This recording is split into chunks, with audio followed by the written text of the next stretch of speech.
जानते हैं पिछले 2 दिन से जो यहाँ पे मसला बना हुआ है, जो हमारी बच्चियाँ पिछले 1 महीने में 4 बच्चियाँ जबरन उनका कन्वर्जन हुआ।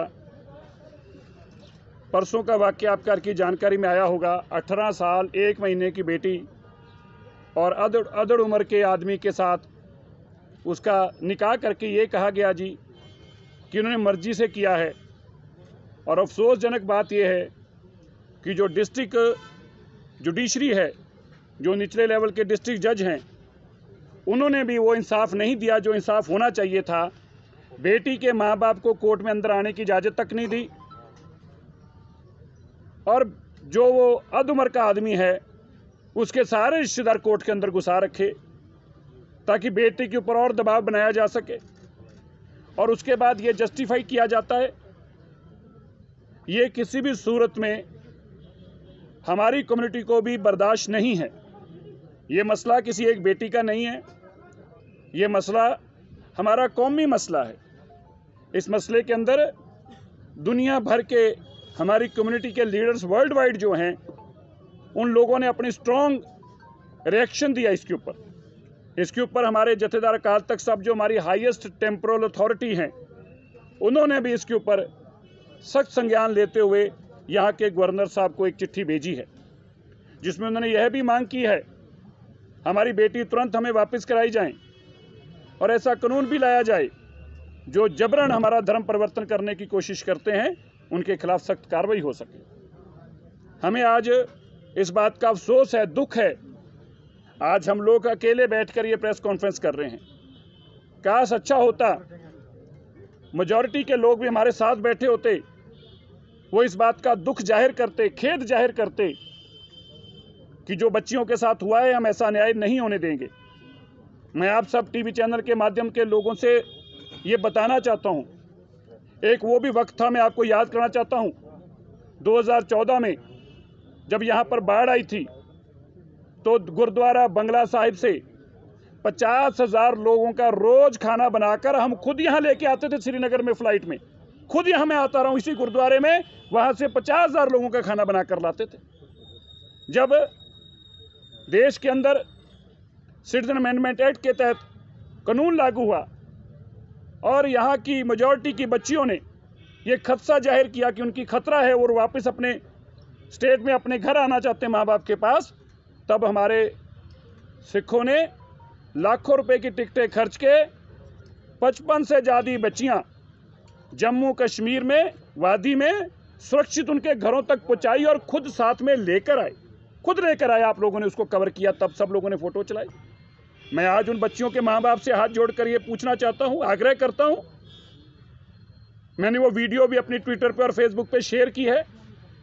जब बेटी घर पे आई तो पिताजी कितने खुश हो रहे हैं, बेटी को भी गले मिल रहे हैं, और जब बच्ची बता रही है कि मुझे ये सरदार जी बचा कर लेके आए हैं, तब तो आप उस सरदार जी को भी गले मिल रहे थे। लेकिन आज मैं उन बच्चियों के पिता से पूछना चाहता हूँ, हमने तो आपकी बच्चियों को अपनी बच्चियाँ समझा, लेकिन जब हमारी बच्चियों की बात आई तो आपको पराई क्यों लग रही हैं? आज यहाँ के कोई मुफ्ती, कोई मौलाना, कोई पार्टी जो हमारी यहाँ की पार्टियाँ हैं, उनके नुमाइंदे भी कोई हमारे हक में नहीं बोल रहा। क्या हम केवल यहाँ पे अकेले हैं? क्या हमारे रिश्ते जो है नाम के हैं? क्या जो हम आपसी भाईचारे की बात करते हैं वो केवल नाम के लिए है? इसका मतलब ये बात को आज मान लिया जाए कि ये हमारे धर्म की बेटी जो हमारी थी, बस उसका बाकी धर्म के लोगों से वास्ता नहीं है, जो मेजॉरिटी कम्युनिटी है वो इसकी कोई चिंता नहीं करती। ये अच्छी बात नहीं है। हमने मानवता की सेवा के लिए अपना सब कुछ कुर्बान कर देते हैं। हम राह चलते कि भी अगर कोई हमें दिख जाए, हम उसके लिए भी अपनी जान दे देते हैं। मेरे भाइयों, मैं आपसे भी कहना चाहता हूँ, आज दुनिया भर में हम शर्मसार हो रहे हैं, लोग हमें ताने कस रहे हैं, लोग हमें बेइज्जत कर रहे हैं, ये कह के और खिलाओ और जाओ इनके घरों और जाके साथ दो। क्या आप मेरे ट्विटर हैंडल पर देखें क्यों हम बेइज्जत हो रहे हैं? क्योंकि हमने मानवता की सेवा की और लोग हमसे ताने मान कर ये सवाल पूछ रहे हैं। अच्छा ना होता, आप बताइए मुझे, अगर इन कुर्सियों पे यहाँ की मेजॉरिटी के लोग हमारे साथ बैठे होते, जिनके साथ हमने सब कुछ साझा किया, हम अपना परिवार समझते हैं। आज वो लोग, इसका मतलब हो गया कि धर्म के नाम पर बटे हुए हैं। वो अपनी धर्म के नाम पर अपनी बात रखना चाहते हैं, उनको लगता है कि ये काम अच्छा हुआ है। बेटी बेटी है। जो लोग अपने घरों पे आज खुश हैं, मैं उनको ये याद करना चाहता हूँ, बच्चियां बच्चियां हैं, और आज तुम किसी की बेटी के साथ ऐसा हो रहा है और तुम चुप बैठे हो। कल तुम्हारे साथ भी ऐसा हो सकता है, और फिर तुम्हें उस दिन याद आएगा कि ये पाप मैंने किया था और पाप की मुझे सजा मिल रही है आज इस पाप की। हम अपने आप को नहीं बदलेंगे। हम आपको ये भी बता देते हैं मेरे भाइयों, आज भी हम आपको जनतक तौर पर कह देते हैं, हमें जिसने गाली निकालनी निकाले, जिसने बुरा बोलना बोले। मेरे भाई, दोबारा भी तुम्हारी बेटी हमें सड़क पर दिख जाएगी, हम अपनी जान दे देंगे उसके लिए, हम फिर भी पीछे नहीं हटेंगे, अपने आप को नहीं बदलेंगे। मत सोचना कि हम अपने आप को बदल लेंगे, क्योंकि हमने अपने गुरु से यही सीखा है। कितना भी हो जाए, लेकिन मैं आपको भी कहना चाहता हूं, बदलना आपको भी चाहिए, सोचना आपको भी चाहिए। मैं सारी पॉलिटिकल पार्टियां जो यहाँ की मौजूद पार्टियां हैं, जहाँ की रीजनल पार्टीज हैं, मैं उनसे भी आग्रह करता हूं, चाहे वो अब्दुल्ला परिवार हो, चाहे वो मुफ्ती परिवार हो, मैं उनसे भी आग्रह करता हूं, आप चुप क्यों हैं? गुलाम नबी आज़ाद जी आप चुप क्यों हैं? फारूक अब्दुल्ला जी आप चुप क्यों हैं? जो मुफ्ती हमारी बहन है वो चुप क्यों हैं? मैं आज आपको एक बात याद करना चाहता हूं मेरे भाइयों, जो हार्डलाइनर लीडर थे, क्या नाम था उनका, गिलानी साहब। गिलानी साहब का पूरा नाम क्या है? सैयद गिलानी जी ने अखबार में इतना बड़ा बयान दिया था। सैयद गिलानी जी, आपने अखबार में बयान दिया था, ये सिखों ने हमें आकर, दिल्ली कमेटी ने यहाँ पे आकर लंगर की सेवा हमारे लिए की, जब हमें जरूरत पड़ी, हम इनके एहसानमंद हैं। अरे भैया, वो एहसान कहाँ है? गिलानी साहब, हम आपसे सवाल पूछते हैं, आज आप चुप क्यों हैं? आज ये लोग सब चुप क्यों हैं? मेरे भाइयों, ये पाप हुआ है, ये पाप हुआ है, और मत समझना ये पाप की सजा परमात्मा के घर में भी मिलेगी, जिन्होंने पाप में भागी बने हैं। और जुडिशरी के भी जो नीचे डिस्ट्रिक्ट जज हैं, वो भी इसकी हिस्सेदार बने हैं। कल मुझे एक वकील फोन करके कह रहा था, आप ऐसे जुडिशरी का नाम मत दीजिए, आप पे मुकदमा दर्ज कर देंगे। अरे मैंने कहा, यार हमारी बेटी जब हमारी इज्जत ले रही, मुकदमे से हम डरते हैं क्या? जेल में डाल दें, हम क्या डरते हैं? लेकिन गलत को गलत कहेंगे कहेंगे कहेंगे। हम उस जज के खिलाफ भी मिलेंगे। हमने आज चीफ जस्टिस साहब से भी टाइम मांगा है। जो निचली अदालत में जज ने बेईमानी की है, 18 साल की बेटी, और आप एक अधबड़े आदमी के साथ भेज रहे हैं। क्या आपकी आंखें में चश्मा नहीं है?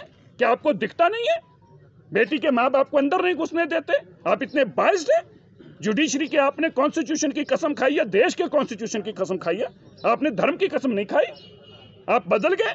अब आप कल्पना करके देखिए, मैं आप सबसे एक सवाल पूछता हूं, आप कल्पना करके देखिए, इसी तरह 18 साल की बेटी यहाँ पे आपकी होती, और हमारे किसी 60 साल के आदमी ने उसके साथ शादी की बात की होती, हमारे लोग उसका मुंह काला कर देते। क्या मजाल है हमारे गुरुद्वारे में ऐसा कोई काम करने के लिए? बात भी रख के दिखा दे। क्या जुर्रत है किसी के ऐसा काम करने की? कल्पना भी करके दिखा दे। ये कम्युनिटी के लोग खड़े हैं, बर्दाश्त करेंगे? किसी सूरत में बर्दाश्त नहीं करेंगे। लेकिन ये कानून और ये बातें सब, ये धर्म की बातें सब हमारे तक ही सीमित रह जाएंगी। इनकी चिंता कोई नहीं करेगा। हम अपने भाईचारे को बना के रखना चाहते हैं, हम गले मिलकर रहना चाहते हैं, पर गले मिलकर रहने के लिए, हाथ मिला के रखने के लिए ऐसा नहीं संभव हो सकता कि आपकी उंगली और हम हाथ मिलाने के लिए अपना हाथ आगे करें और आप उंगली आगे करो। ऐसे हाथ नहीं मिलाए जाते, ऐसे गले भी नहीं मिला जा सकता। हम आपसे आग्रह करते हैं, आज हम फिर उनसे कहते हैं, जितने भी यहाँ पे मौजूद हैं, बड़े लोग हैं धर्म के आगू, मैं क्योंकि भाई नेम ना तो जानता हूँ ना मुझे पता है, पर मैं ये कहना चाहता हूँ, जो यहाँ के मौजूद लोग हैं, धर्म के आगू हैं, जिनकी लोग बात सुनते हैं, आज उनको आगे आना चाहिए। और अच्छा होता वो लड़की को लेकर खुद यहाँ पे आए होते, यहाँ पे आए होते कि हमारी घर की, आपकी बेटी जो है, ये हमारी बेटी है, ये अमानत है हमारे परिवारों की, हम ऐसा गलत नहीं होने देंगे। हम खुद लेके आए और उसको हमने मुर्गा बनाकर लाए, वो माफी मांग रहे हैं, और ये बेटी आपकी है। कम से कम हम तो ऐसे ही करेंगे। और मैंने पहले भी कहा, हम आगे भी नहीं बदलेंगे, हम तो ऐसे ही करेंगे आगे। इसलिए हम कल गवर्नर साहब से मिले, हमने गवर्नर साहब को इस सारी बातों के बारे में जानकारी दी। हमने आज सुबह देश के गृह मंत्री अमित शाह जी ने भी आज फ़ोन करके हमसे बातचीत की, और उन्होंने ये भी बताया कि वो कल से गवर्नर से टच में हैं और सारी मॉनिटरिंग कर रहे हैं सारे घटनाक्रम की। और उन्होंने हमें यह भी आश्वासन दिलाया कि ये बेटियां जिस तरह से अगवा की गई हैं इनके ऊपर सख्त कार्रवाई की जाएगी, किसी को नहीं बख्शा जाएगा, कानून को कानून के तरीके से लिया जाएगा। और यह भी कहा कि ये जो मसले हुए हैं इनके लिए वो तुरंत हमारा सिख डेलीगेशन जो है उसको दिल्ली में उनसे मुलाकात करेंगे और यहाँ पे हालातों की सारी जानकारी लेके और क्या क्या चीज़ें हम चाहिए हैं उनकी भी हम चर्चा करेंगे। और ये हम कम्युनिटी को आश्वासन देते हैं किसी भी सूरत के अंदर बेइंसाफ़ी नहीं होने दी जाएगी। धन्यवाद। आप बताएं और कुछ। मैं कोर्ट के अंदर से लेके बाहर तक सब एक ही लोग कहने वाले बात हों जब कि तुझे ये करना है, क्या जरूरत, आप आज बेटी की बात कर रहे हो, आप इस हालातों में आदमी को खड़ा कर दो, आप मेरे साथ चलो, 15 मिनट बाद आप कोर्ट में अंदर यही कहोगे जो मैं चाह रहा हूँ कहने वाला। जब ये सारे लोग तुम्हारे द्वाले खड़े होंगे तो तुम कोर्ट में क्या बोलोगे? वही बोलोगे जो ये सुनना चाहते हैं। क्या जरूरत है तुम्हारी, तुम कुछ और बोल जाओगे? वो तो फिर बेटी है, वो तो फिर बच्ची है। ये तो कोर्ट को देखना है ना। कोर्ट भी क्या देखती है, कोर्ट में ये पूछा जाए भाई तुम दबाव में तो नहीं कराया जा रहा। कोर्ट भी ये बात मानती है ना, तो ही सवाल पूछती है ना। कोर्टें मानती हैं कि दबाव में काम कराया जा सकता है, तो कोर्ट को ये देखना था। कोर्ट अपनी बच्ची को माँ बाप को दे के कहती कि आप जाइए, आज हम सुनवाई नहीं करेंगे, हम आपको एक ऐसा तो नहीं कि दबाव में काम हो रहा हो। पुलिस को कहती क्या वेरीफाई करके मुझे रिपोर्ट देना कि दबाव में तो कुछ नहीं हो रहा, फिर मैं सुनवाई करूँ। यहाँ तो कह दिया कि लड़की के माँ बाप अंदर नहीं आ सकते। क्यों भाई? लड़की के माँ बाप जिन्होंने पैदा किया उनको अधिकार नहीं अंदर आने का? क्या की एप्लीकेशन रहेगी, क्या का कोर्ट का ऑर्डर रह गया? भरोसा है, लेकिन न्याय व्यवस्था के अंदर कुछ ऐसे लोग हैं जो इस न्याय व्यवस्था का नाजायज फायदा उठा रहे हैं। हम ये कह रहे हैं, तभी हमने कहा कि हम चीफ जस्टिस साहब से मिलेंगे। न्याय व्यवस्था में सबको विश्वास है, लेकिन आपको गलत जानकारी है। एक बेटी वापस आई है, जिसके बारे में आप कोर्ट जहां पे बोल रहे हैं ना, कोर्ट में जो फैक्ट्स क्लियर करिए, आपको जानकारी नहीं है। दूसरी लड़की भी कोर्ट से 4 गाड़ियों में ही भगा कर लेके गए हैं। आपको इन्फॉर्मेशन नहीं है, कोई बात नहीं, हम ही बताएंगे आपको। मैं यही बता रहा हूँ, दूसरी बेटी भी उसी कोर्ट के अंदर ही 4 गाड़ियों में लेके आए हैं और उसको बचा के ले गए। 4 गाड़ियां आई थी, जो दूसरा इतने में हमारे सब लोगों को पता चल गया। ये लोग कोर्ट के बाहर पहुंच गए, कोर्ट को घेरा। दूसरी लड़की कोर्ट के अंदर थी। अब बताइए आपको कितनी देर होगी रिपोर्टिंग करते? रात को 10:30 बजे आपने कौन सी कोर्ट को चलते देखा? बताइए भाई, बता दीजिए हम गलत हैं, बता दीजिए हमें गलत है तो बताइए। रात को 10 बजे कौन सी कोर्ट आपने खुलती देखी आज से पहले? ये 10 बजे कोर्ट हमारे लिए सवाल है। आप तक तौर पे आप थे नहीं, आपको वीडियो मिल जाएगी किसी न किसी से, मेरे फेसबुक पे भी। हमने अंदर यही बात अनाउंस करके कही है कि अपना भाईचारा है यहाँ पे, इस भाईचारे को किसी सूरत में नुकसान ना पहुँचे। और कुछ लोग अपना एजेंडा भी इसमें से निकालने की कोशिश करेंगे, आप सबको उसमें सतर्क रहना है। हमने अपनी अंदर मीटिंग में ये बाकायदा जनतक तौर पर सबको ये बात कही है। जो आपने बात मुझे कही, हमने उन लोगों को ये आग्रह कर रहे हैं बार बार कि आप हमारा साथ दीजिए। क्या हमारा उनसे ये कहना गलत है? क्योंकि जब इस कम्युनिटी के लोग जब हमारा साथ देंगे तो क्या होगा? तो अभी सुनिए मेरी बाहर के अंदर एक बेटी को यूनिवर्सिटी में जबरन धर्म परिवर्तन की बात हुई। मैं ट्रायल में गया, वहाँ पे जो कम्युनिटी लीडर थे उन्होंने माइक पे खड़े होकर कहा ये इन्होंने गलत किया है, इन बच्चों को सजा हम देंगे। मसला 5 मिनट में खत्म हो गया। हम लोग अपने घरों को चले गए, क्योंकि उन्होंने जिम्मेवारी लेगी। सिरसा जी, बेटी हमारी है, माइक पे अनाउंस करके जिम्मेवारी ली उन्होंने, ये बेटी हमारी है, ये मसले को हम निपटाएंगे। हमारा मसला ही खत्म हो गया। आज भी हम यही उम्मीद करते हैं कि कम्युनिटी के लीडर आगे आएँ और हमें ये कहें कि नहीं आप जाइए, मसला हमारा है, इस मसले को हम निपटाएंगे। उस बेटी को थाने में पता क्या रहे वो सवाल हो रहा है, वो सवाल ये आ कि जी लोकल कम्युनिटी हाँ गया, लेकिन वहाँ पर एक हमारी नेगोशिएशन हुई कि उनके भाई आए और उनके लोग आए, बोला बेटी आप ले जाओ, बेटा हम ले जाते हैं, मसला खत्म कर। लेकिन दूसरे दिन उन्होंने पेशेंट्स हाई कोर्ट में डाल दी। फिर हाई कोर्ट पर ये मसला, आप ये समझ गए बात, एश्योरेंस कम्युनिटी ने एश्योरेंस दे दी। सर जी, आप जानते हैं पॉलिटिकल सिचुएशन यहाँ पे क्या है। एक जर्नलिस्ट होके भी मैं कई चीजें नहीं कह सकता। लोग का सिर्फ मामला ही नहीं बनता, मैं कुछ कह ही नहीं सकता। तो ठीक है, फिर हम कोर्ट में बात मैंने करें। फिर वहाँ आप भी सवाल क्यों करें? आप भी कोर्ट में जाके बात कीजिए। आप यहाँ क्यों कर रहे हैं बात? नहीं, मैंने पूछा था। तो आप कोर्ट में जाके बात कीजिए ना। आप कमाल होगी, मतलब अपनी बात करनी बंद कर दे। कोर्ट में एक मसला गया तो कोर्ट ने तो गलत किया तो शोर मचा रहे हैं। नहीं, मैं कह रहा हूँ, आप कह रहे हो ना, जनाब। लोकल कम्युनिटी शामिल हो जाए। आपने ये कहा कि आपने होम मिनिस्टर से बात की, गवर्नर साहब से बात की, क्या आपने मेजॉरिटेरियन जो लीडरशिप या सिविल सोसाइटी जो है, क्या वीडियो डाल के सबको अपील ही कर रहे हैं। मैंने कल भी यहाँ से अपील की थी। एक ये होता है कि सोशल मीडिया पे आप अपील करते अथॉरिटी आप हमें बताएं, हम उनके पास भी जाएंगे। हम तो अपनी गुहार हर जगह लगाएंगे। हम तो सब जगह हाथ जोड़कर यही कह रहे हैं कि हमारा साथ दिया जाए। हैं। दूसरा सवाल इसी से So after this, are you looking forward for an anti-conversion law in Jammu? नहीं, ये तो बिल्कुल definitely I am not looking for that. My community over here is strong follower की ये चीज, स्ट्रॉन्ग बिलीवर की ये चीज़ होनी चाहिए। और मुझे लगता है कि इसमें तो सबके लिए अच्छी चीज़ है। ये किसी एक कम्युनिटी के लिए तो लॉ नहीं होगा, ये तो सभी के लिए लॉ है। और अगर ऐसा कोई कानून बनता है तो उसका तो लाभ हम सबको ही मिलेगा। किसी कम्युनिटी के खिलाफ तो कानून होगा नहीं। इनफैक्ट उसको कई नाम देने की कोशिश की गई। मैंने टीवियों पे भी ये कहा कि जो कई पवित्र नाम हैं आप उनको इसके साथ जोड़कर मत दिखाएं, क्योंकि हमारा पर्पस यहाँ पे केवल और केवल इंसाफ लेना है।